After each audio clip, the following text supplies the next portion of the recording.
我是个坚定的唯物主义者，直到我二舅头七那天给我托梦，说是地府通货膨胀买不起空调，让我给他烧个过去。我以为只是个噩梦，不以为然。结果第二天手机屏幕突然渗血，一行字缓缓浮现：没空调，老子尸斑都热化了。为了安抚暴躁的二舅，我只好给他烧了个纸扎的空调，并且还贴心的给他配了个太阳能板。谁知这一下却捅了马蜂窝。第二天，我家门口竟排满了孤魂野鬼。大师，给我整台 PS5，要光驱版的。听说战神新作要出了。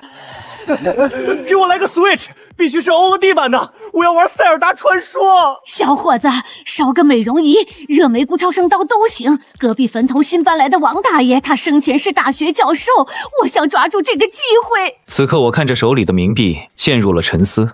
这玩意儿去天地银行能兑换成钱吗？就在我盘算时，一阵若有若无的香风飘来，鬼群自动分开一条道，一个身形窈窕的女鬼低着头飘到我面前。官人，能给我烧个男朋友吗？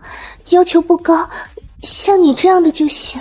这业务范围是不是有点超纲了？我看着他们期盼的眼神，顿时一个头两个大。大家别急，我已经下单采购了，跨界物流比较慢，各位先回去等消息哈。好说歹说，总算把一众孤魂野鬼劝走。官人，你不答应我，我就不走。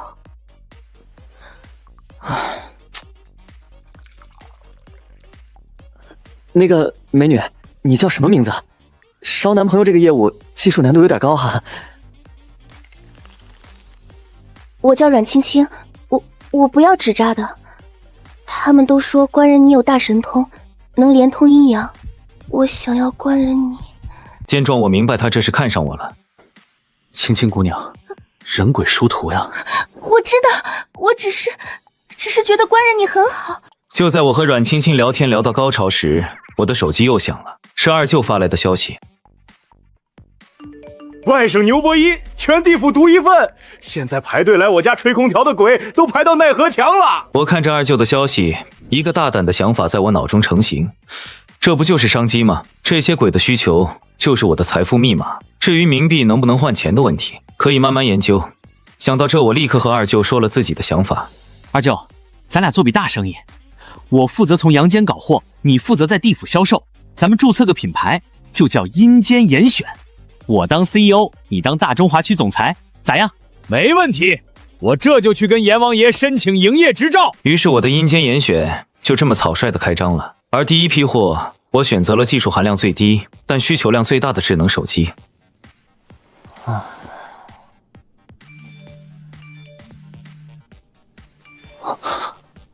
大师，手机我收到了，这玩意儿太神奇了。就是王者要怎么登录啊？用烧给你的身份证号注册就行。大师，我前妻把我的朋友圈屏蔽了，怎么破解？小伙子，教教我怎么开美颜，我要跟王大爷视频。官人，这个附近的人里怎么都是我坟地周围的邻居？看到这些消息，我虽然焦头烂额地坐着售后，但看着家里堆成小山的冥币，内心却无比火热。终于结束了。大晚上的还来催单，明天再来。地府城管例行检查。城管？地府的业务范围这么广了吗？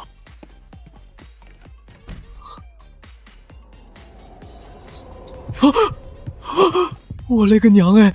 竟然是牛头马面，跟神话里描述的一模一样。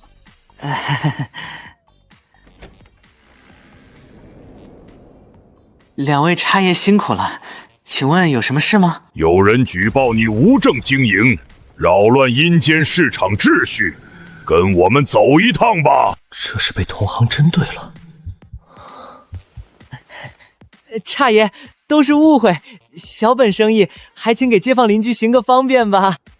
哼，少来这套！黑山君大人有令，所有通阴交易都必须经过他的鬼市。你小子坏了规矩！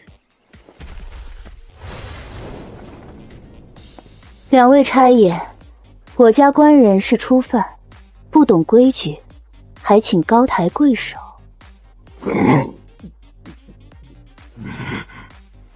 既然阮姑娘求情，我们请给个面子。小子，记住，明天午夜去西郊乱葬岗的鬼市拜见黑山君大人，去晚了后果自负。官人，这个黑山君不好惹，他做了几百年的鬼王，所有孤魂野鬼都要向他上供。你做的生意动了他的钱袋子。鬼市是什么地方？那是黑山君设的集市，所有阴间交易都在那里进行，他从中抽30%的税，非常霸道。哼，30%，比万恶的资本家还狠。明天午夜，我去会会他。官人不可，黑山君手下有8大鬼将，个个凶悍无比，你一个凡人去了就是送死。放心，我不是去打架的，我是去谈生意的。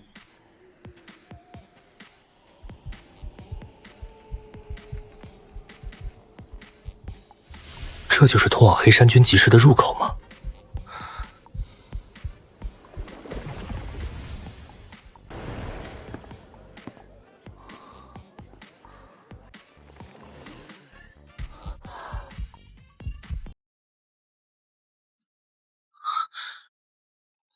活人禁地，滚出去！我叫林州，是阴间严选的 CEO， 求见黑山君大人，谈一笔价值1000亿的生意。等着，我去禀报黑山君大人。大人有请。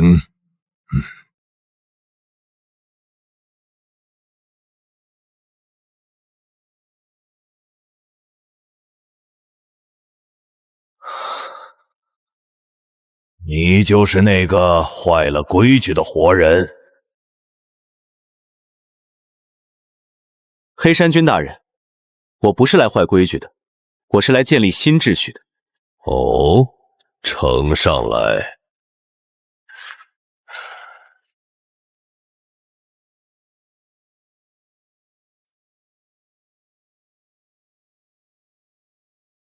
小子，别跟我玩这些虚的！你抢了我的生意，还敢大言不惭！大人，时代变了，现在是信息时代，讲究平台经济和用户体验。您那种收保护费的模式太落后了。这个服务器里搭建了一个阴间线上交易系统，所有鬼都能在线下单，我负责从阳间采购发货，方便快捷，没有中间商赚差价。那我的好处呢？我们可以合作。您作为本地最大的势力，如果成为我们的区域合伙人，平台交易额分账，我7，你3。小子，你疯了吧？敢跟我们大人3七分，还你7我们3，真是不知死活。有意思，已经很多年没人敢这么跟我说话了。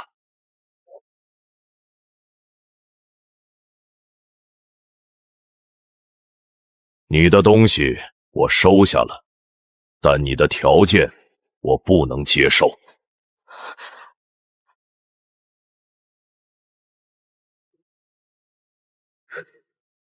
我的规矩是，在我的地盘，所有生意都得我说了算。我给你2个选择：一，把你那个什么阴间选交出来，以后你就是我手下一个采办，我保你荣华富贵，死后还能在我这儿谋个好差事；二，我亲手捏碎你的3魂7魄，让你永世不得超生。如果我2个都不选呢？那我就先拿那个护着你的红衣女鬼开刀。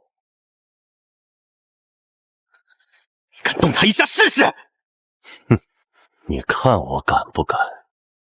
来人，去把那个活人的家给我抄了，把那个女鬼给我带回来。是，大人。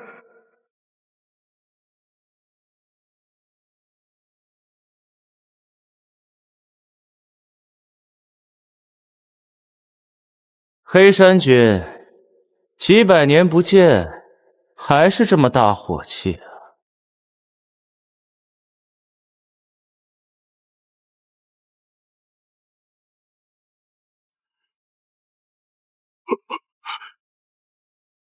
无常大人，您怎么会在这里？这位少年，你动不了。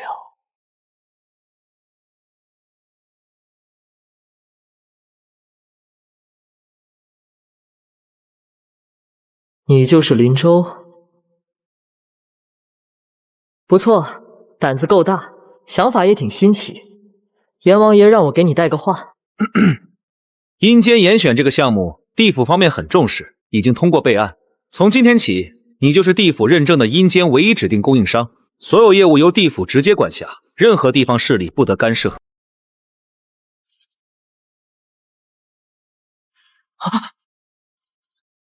这是阎王爷亲批的营业执照，收好了。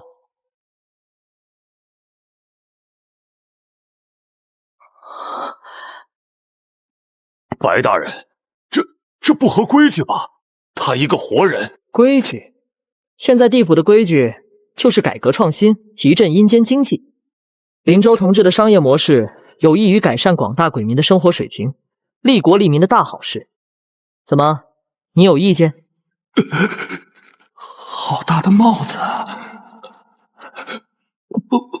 不敢，不敢最好。刚才我好像听到有人要动我地府重点扶持企业家的家属。误会，都是误会。我跟林老板开个玩笑。还愣着干什么？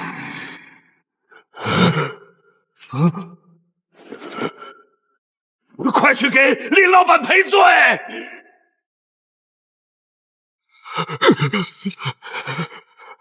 林老板，我们有眼不识泰山，您大人有大量。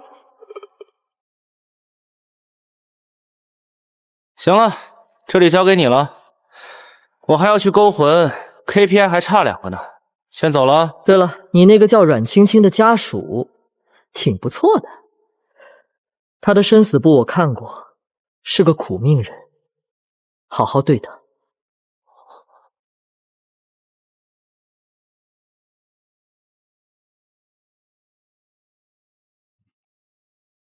林老板，您看，刚才都是一场误会，关于合作的事儿，我们还可以再谈谈。您看28分怎么样？您8我2。合作？我的商业计划书里好像没有跟地方恶势力合作这一条。黑山君，现在我给你2个选择：一，把你名下所有产业，包括这个鬼市，全部并入我的阴间严选，你给我当保安队长，按月发工资。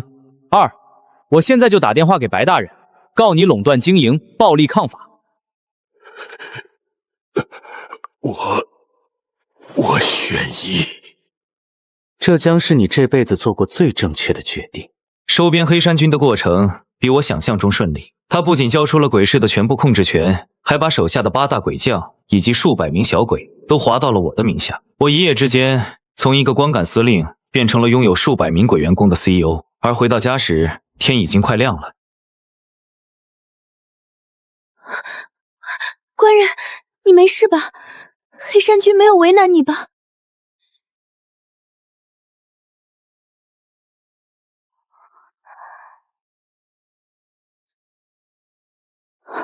这难道是地府的印章？随后我把白无常的出现以及我如何反客为主收编黑山军的事情简单说了一遍。官人，你好厉害。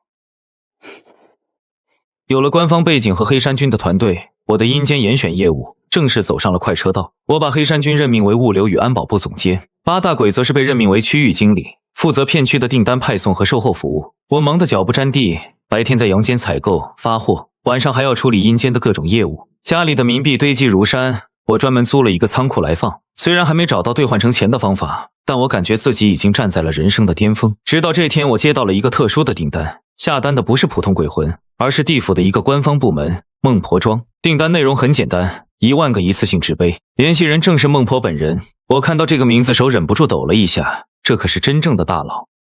我不敢怠慢，立刻采购了最好的一批纸杯，亲自烧了过去。小林啊，纸杯收到了，质量很好。听小白说，你是个很有想法的年轻人。孟大人，您客气了，为地府服务是我的荣幸。别叫我大人，叫我梦姨就行。是这样的，我这孟婆庄每天接待无数客人，工作量很大。我寻思着能不能搞点现代化改革，提高工作效率。梦姨，您有什么想法尽管说，技术问题我来解决。我这汤每天都要现熬，火候配方都很讲究。你看有没有什么阳间的设备能实现自动化生产，还能保证味道不变？没问题，梦姨，我给您定制一套全自动孟婆汤生产线，从原料配比、熬制到封装，全部自动化。您只需要按一下按钮。真的？那太好了。需要多少钱？我给你批预算。梦姨，您说这话就见外了。这套生产线算我个人赞助，就当为地府基建做贡献了。行，这人情我记下了，我先去忙了。以后在地府有谁敢找你麻烦，你就报我的名字。好的，梦姨先去忙吧。这下和孟婆打上关系更稳了。配方参数校准了没？校准完了，林老板。说实话，我生前就想做点改变世界的事儿，没想到死后能参与孟婆汤全自动生产线这么伟大的项目。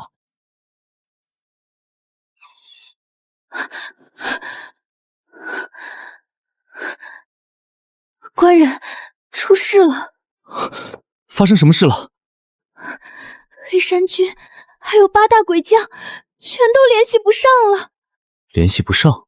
什么意思？我去巡查西郊体验店，店被砸了。鬼员工说，一群穿黑色铠甲的鬼差干的，带走了黑山军和所有鬼将。他们还说要来找你。什么？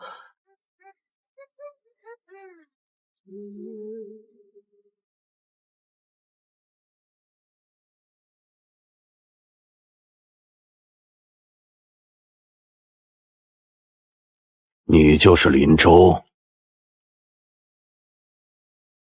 你们是什么人？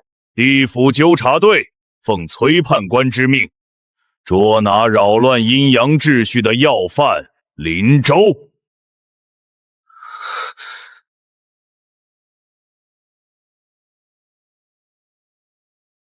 我是地府认证的供应商，阎王爷亲批的营业执照，你们凭什么抓我？认证不过是阎君一时兴起，你一个凡人插手阴间事务，搞得地府乌烟瘴气，鬼心惶惶，现在还想染指孟婆汤这等阴司命脉。崔判官有令，将你打入18层地狱，永不超生。住手！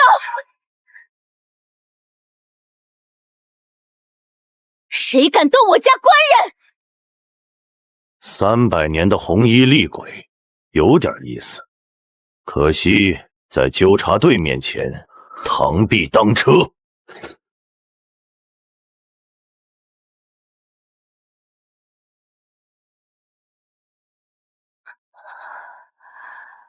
救救！官人，你快走！我只是想做点生意，改善大家的生活，为什么会这样？崔判官为什么要针对我？带走。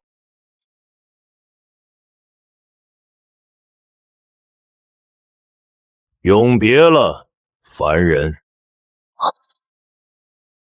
检测到 VIP 客户林州遭遇恶意攻击，安保系统已启动，正在制定反制方案。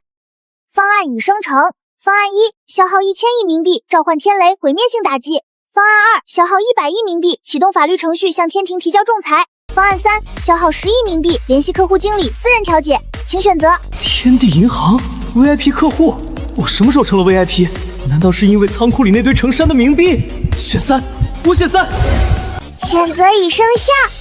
您好，尊贵的天地银行 VIP 客户林州先生，我是您的专属器物公理，工号007，请问有什么可以帮你？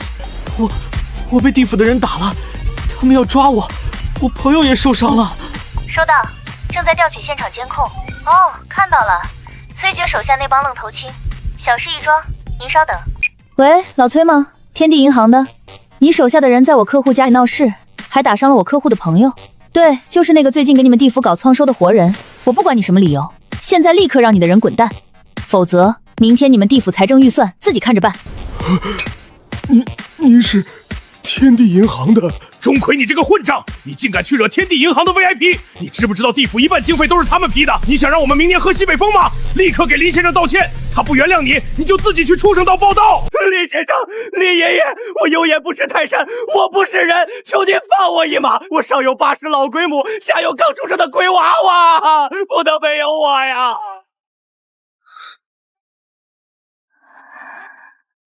道歉有用的话，还要纠察队干什么？那您说怎么办？只要您消息，让我做什么都行。他被你打伤了，魂体不稳，你能治好他吗？林先生，他是红衣厉鬼，怨气极重。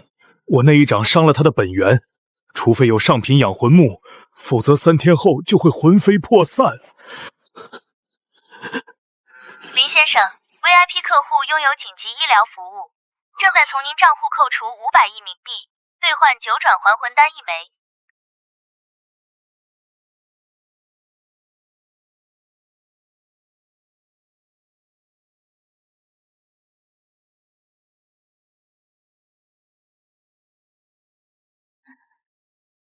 官人，我这是在哪儿？你没事了，青青，你没事了。九转还魂丹，太上老君炼制的仙丹。丹药的钱500亿，还有我的精神损失和误工费，你打算怎么赔？林爷爷，我赔不起啊！把整个纠察队卖了也凑不出这个数啊！哼，赔不起？那让崔判官来赔。告诉他，天亮之前我看不到赔偿，我就给我的客户经理打电话，聊聊地府财政预算的问题。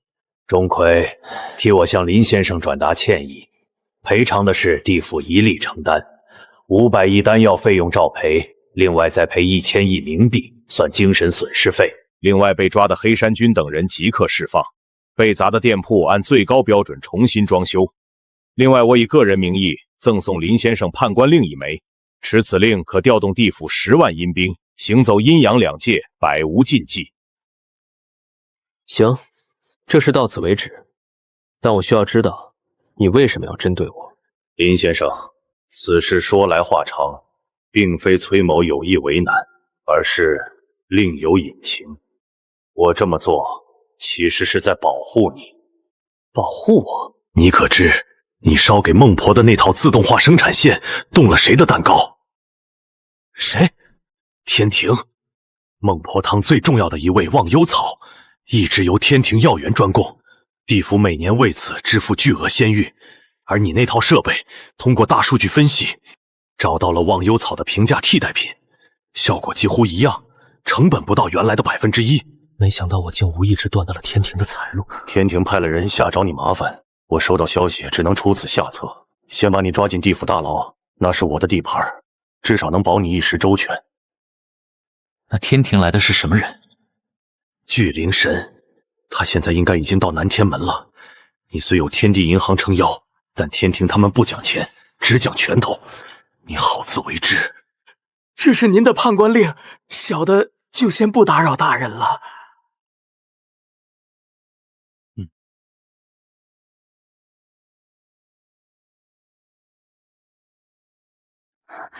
官人，我们该怎么办？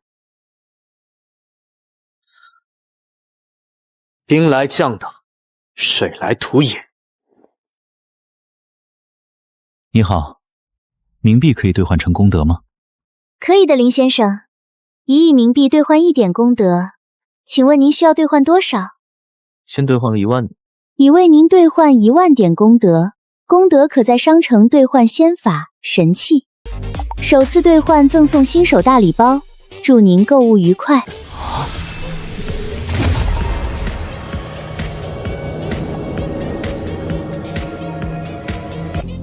巨灵神等着吧，等我氪金变强，把你收编来给我当保安。之后我便将目光投入琳琅满目的商城中，1万点功德看似很多，但那些顶级功法动辄就要几十上百万，哼，所以我只能挑一些性价比高的。我花了1000点功德兑换了一门叫言出法随体验版的神通，介绍说只要功德足够，说出的话就能在一定程度上影响现实。我又花了2000点给阮青青兑换了一件霓裳雨衣，不仅漂亮，还自带超强的防御功能，能抵挡金仙级别以下的任何攻击。剩下的功德我全部用来抽奖了，搏一搏，单车变摩托。事实证明，我就是天选之子。在抽了99次谢谢惠顾之后，最后一次，我抽到了一个金光闪闪的特殊物品。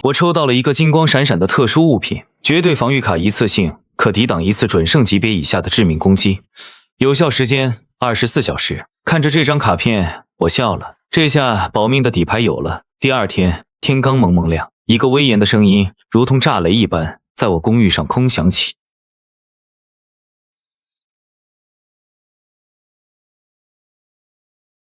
凡人林州，速速出来受死！下雨了，该回家收衣服了。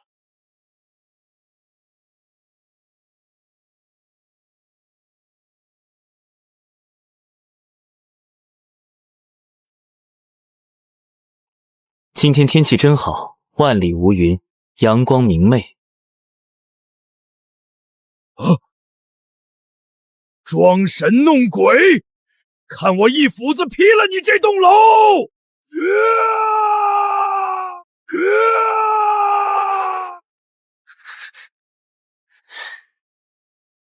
你手中的斧子是你失散多年的亲兄弟！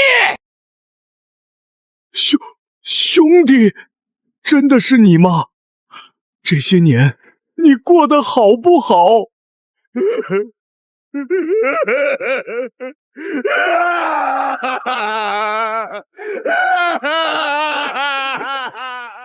巨灵神，别哭了，我叫林州，是阴间严选的 CEO。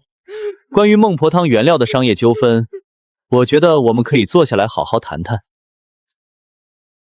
你到底是什么人？怎么会这种诡异的神通？我只是一个平平无奇的生意人。换个地方谈，我请你喝咖啡。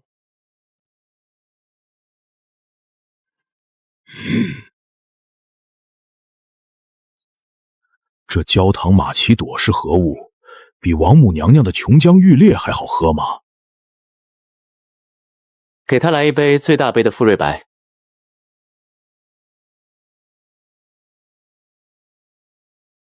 呸！又苦又涩，不如俺老家的山泉水。巨灵神，我知道你为何而来。孟婆汤的生意确实是我们动了天庭的蛋糕，但市场经济讲究优胜劣汰，你们的忘忧草成本太高，早就该被淘汰了。胡说！忘忧草乃天庭仙草，岂是尔等凡间俗物可以替代的？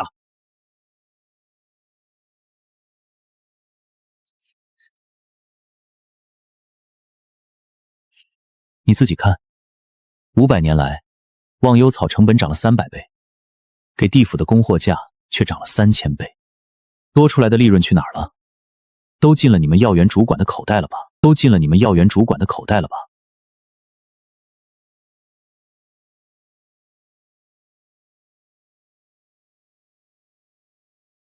我这次来，不是要跟天庭为敌，我是来寻求合作的。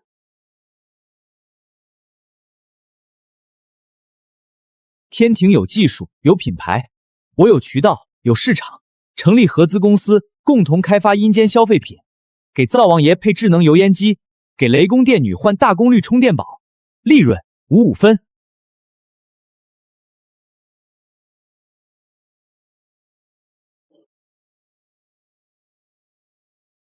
巨灵神，事情办得怎么样了？那个凡人解决了吗？启禀陛下，那个凡人，他把我策反了。玉帝您好，我是林州。关于天庭的 KPI 考核和产业升级问题，我觉得我们可以深入聊一聊。最终，玉帝接受了我的合作提议，天庭和我的阴间严选正式达成战略合作。我不仅没有受到惩罚，反而被玉帝亲封为3届特聘经济顾问，负责指导天庭和地府的现代化改革。我的生意从阴间做到了天庭，我给月老拉了光纤，让他用大数据匹配姻缘，成功率提升了50%。我给财神爷开发了一套线上支付系统，从此香火钱可以直接扫码支付，方便快捷。我还说服了太上老君，把他的炼丹炉改造成了全自动的丹药生产线，丹药产量翻了10倍，价格却降了下来。3界之内，处处都有我的产业，我成了名副其实的3界首富。而当初那个只想要个空调的二舅，已经成了地府的常务副总裁，天天开着纸扎的劳斯莱斯去和十殿阎罗打高尔夫，黑山君则成了我的集团保安部部长，手下的阴兵都换上了最先进的激光武器，负责维护3界的商业秩序，一切都走上了正轨。这天我处理完手头的业务回到家里，阮青青穿着简单的便服，正在给我准备晚餐。吃完饭后，我们坐在阳台上，看着天上的星星。官人，你说人死了之后会去哪里？可能会去一个需要拼夕夕砍一刀才能装上空调的地方吧。我不想去投胎了。